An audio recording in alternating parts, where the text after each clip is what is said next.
So today I'm going to show you how to make a very simple green cleaning product.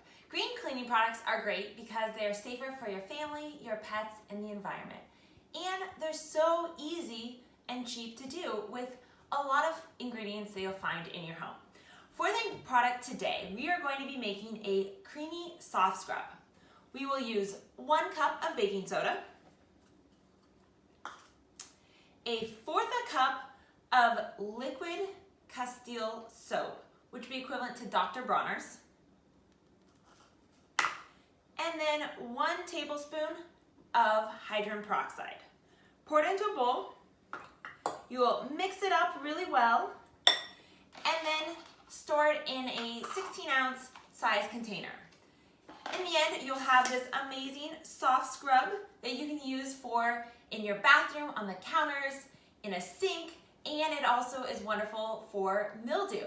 So this is just one of many green cleaning products that you can make at your home to have a safer environment. Have fun, enjoy your products.